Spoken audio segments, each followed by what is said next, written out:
যদি কেউ কখনো কৃষ্ণনগর স্টেশনে আসো আর পচা মোমো খেতে চাও তাহলে এই পচা মোমো অবশ্যই খেতে দেয়, একদম ভালো। পুরো ময়দার দলা।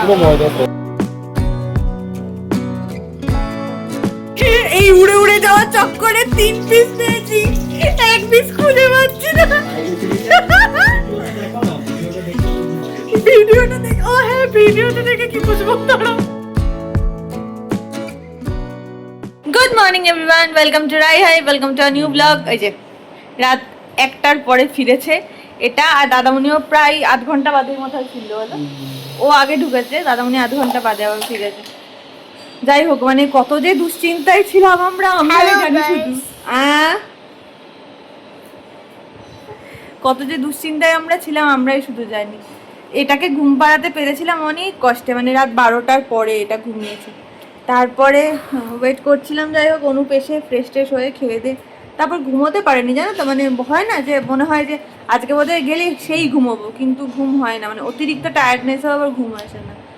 যাই হোক, তো সকাল থেকে উঠে, আর যাই হোক না, সকালবেলা উঠে আরেকবার যারা ঘুমায় তারা লিজেন্ড ভাই। আমার সকালবেলা উঠে আবার করে ঘুমোতে পারি না, মানে উঠে গিয়ে খেয়ে দিয়ে নিয়ে ব্রাশ টাশ করে নিয়ে আবার বিছানায় শুয়ে ঘুমিয়ে যাবো, ওটা আমার হবে না। আবার যদিও হয় দুপুরবেলা খাওয়া দাওয়ার পরে ভাত ঘুম, যেটা সেটা হলেও হতে পারে, তাও গ্যারেন্টি নেই কোনো। দেখো মারধর চলছে। ঠিক আছে, চলো শুরু করি আজকের দিনটা, দেখতে থাকো রাই ভাই।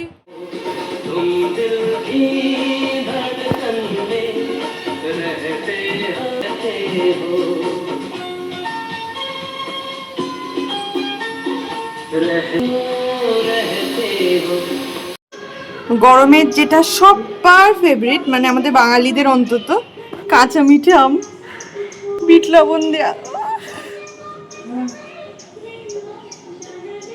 জিভে জল চলে আসছে, কান্ট রেজিস্ট। খেয়ে নিয়ে আবার ব্যাগ গোছাচ্ছে না, তবে এবার যাওয়ার জন্য না, বাড়ি ফেরার জন্য। আমারটা অলরেডি প্যাক হয়ে গেছে, ওরটা প্যাক হচ্ছে। আজ রাতেই আমরা ফিরে যাব, তাই তো? হ্যাঁ, আবার কি সব তাহলে ঠিকঠাক ছিল? সবটা ঠিকঠাক ছিল, হ্যাঁ ভালোভাবেই ভোট কেটেছে। তবে বৃষ্টিটা পুরো একদম ভিজে বালি ফেরা, এটাই যা গাত পায়ে এখন ব্যথা চলছে। ব্যাস এই সব রেডি করে নিয়ে গেছিলাম, যদি মানে প্রিসাইডিং এর কাজ করতে হয় বা কিছু। ঠিক আছে, করতে হয়নি, প্রিসাইডিং খুব ভালো ছিল, তার জন্য কোনো সমস্যা হয়নি।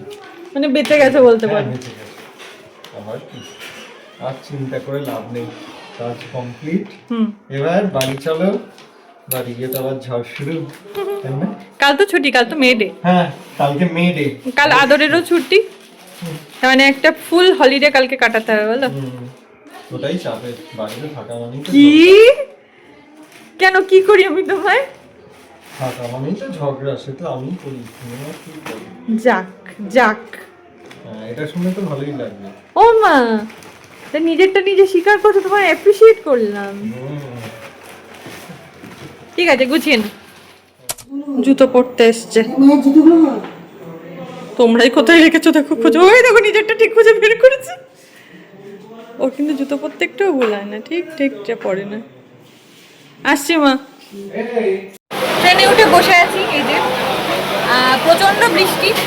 8টার ট্রেনটা পাশে থেকেও 2 নম্বরে থেকে উঠতে পারলাম না, মানে আদরকে নিয়ে গেলে পুরো মানে ভিজে ভূত হয়ে যেতাম। আর এই যে আরেকজন সেই, যদি কেউ কখনো কৃষ্ণনগর স্টেশনে আসো আর পচা মোমো খেতে চাও তাহলে এই পচা মোমো অবশ্যই খেতে দেয়, একদম ভালো। পুরো ময়দার দলা, পুরো ময়দার দলা। ও দেখতে পাবে খাবার আর কিনবে না, এটা হতেই পারে না। ওখান থেকে বাড়ি থেকে কিন্তু খেয়ে এসছে। এইটা খারাপ না, খুব বাজে, আমি ভালো জিনিস কিনে দিচ্ছি। এটা 8:25 গাড়ি, দেখা যাক সব ঠিকঠাক থাকে কিনা, বৃষ্টিতে ভিজি কি ভিজি না, তারপর কথা যে কিনে এনা জিনিস খুঁজে পেয়েছে, পপকর্ন।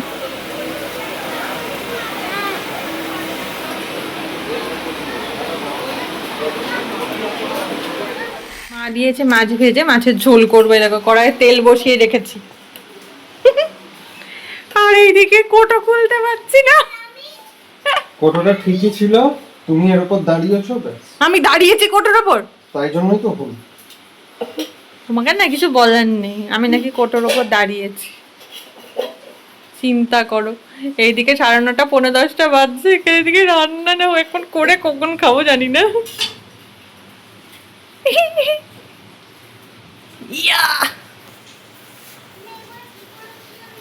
হবে হবে। এটা হবে। কি বলছো? ঠোকো ঠোকো। জয় জওয়ান, জয় কিষান। এই কারো স্লোগান টোগান নয় তো এসব হবে? মেরে দেবে তাহলে লোকজন। এটা ভাপা হয়ে যাবে। তারপর কে খুলবে গরমটা? এটা তো ঠান্ডা তবু। সব দোষ মায়ের। মা কেন এই কোটোটা দিয়েছে? তারপর দেখা গেল খোলার পর ভেতরে কিছু নেই। ছুরি দেওয়া ঠোকো, জোরসে ঠোকো।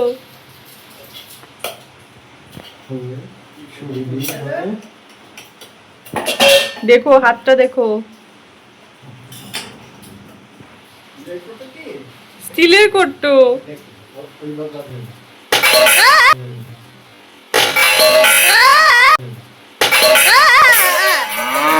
ভেবেছিলাম আমি, এইটাই ভেবেছিলাম ছিল। 4 পিস দিয়েছিল না?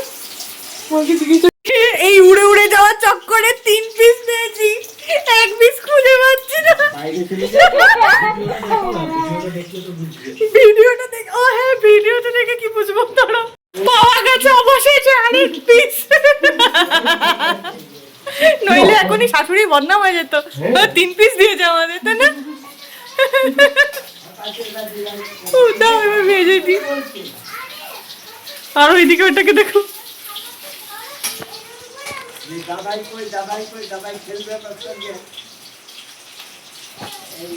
এখনো অবধি বাইরে অসম্ভব বৃষ্টি পড়ছে। যখন ট্রেন থেকে নেমেছি তখন মানে বিভৎস বৃষ্টি পড়ছে, বিভৎস হাওয়া দিচ্ছে। কিভাবে যে আমরা বাড়িতে এসেছি, তার মধ্যে সব থেকে খারাপ অবস্থা যেটা হলো, আমরা যখন রানাঘাটে পৌঁছেছি স্টেশনে, সেখান থেকে বাড়ি অবধি আসতে গিয়ে যে রাস্তাটা হাঁটু অবধি জল, ড্রেনের জল, এর জল পুরো ভরে যাচ্ছে তাই অবস্থা। আদরকে বুকের মধ্যে চেপে ধরে ওর মাথায় একটা প্লাস্টিক পরে নিয়েছিলাম, আর ছাতাটা আমার হাতে ছিল, একটাই ছাতা ছিল। আর অনুপ বেচারা ছাতাও পাইনি, কিছুই না। ও মাথার মধ্যে জাস্ট প্লাস্টিকটা জড়িয়ে আর ব্যাগে রেন কাভারটা ছিল, তাকে সামনে নিয়ে, আর পেছনে ওই যে যে মশারিটা দেখছিল ওইটা পিঠে নিয়েছিল। ও ভিজেছে, তবু ওই বুকটুকু বেঁচেছে আর কি। আর বাকি তো সব প্যান্ট ফ্যান্ট তো সব ভেজা, তলা তো ওই ড্রেনের জল পাড়িয়ে আসতে হচ্ছে, কিছু করার নেই। বাড়িতে এসে সবাই মিলে গা ধোয়া, বুড়ুকে শুধু ধোয়াইনি কারণ ও তো আর ওই জলে পা দেয়নি, ওকে শুধু ভালো করে পাটা গরম জলে ধুয়ে টুয়ে নিয়ে তুলে দিয়েছে। আর আমরা পুরো গা ধুয়েছি, মানে ঘেন্না লাগছিল, সাবান মেখেছি। রাত্রেবেলা তো ভাবছি একটু তেল গরম করেই পায়ে মালিশ করতে হবে সবার, নইলে হয়তো শরীরে একটা হ্যাজার্ড হলেও হতে পারে। উফ, আরেকটু যদি বরঞ্চ দেরিতে বেরোতাম বরঞ্চ ভালো। বৃষ্টিটা শুরু হতো তাহলে বেরোতাম না, কাল সকালবেলা বেরোতাম। এমন একটা টাইমে বেরোলাম, তখন বৃষ্টি হলো না, আর পরবর্তীকালে দেখো কি অবস্থা। যাই হোক, এখনও রান্না হতে আর একটু 5-10 মিনিট দেরি আছে। 10টা 20 বাজে, 10:30টার মধ্যে আশা করছি খাওয়া হবে, আদরকেও খাওয়াতে পারবো। ঘড়িতে এখন 11টা 5 বাজছে। জাস্ট খেয়ে দিয়ে ওপরে এলাম, বাইরে এখনো অফুরন্ত বৃষ্টি হচ্ছে। সারা রাত ধরেই বোধহয় বৃষ্টি হবে, মানে সেই 25 সালের বৃষ্টির মতো আবার মনে পড়ছে। যাই হোক, তো আজকে এই অবধি থাক, দেখা হচ্ছে আবার কালকে। কালকে সারাদিন ছুটি, প্রচুর মজা, প্রচুর ঝগড়া, প্রচুর কিছু। Tata bye bye.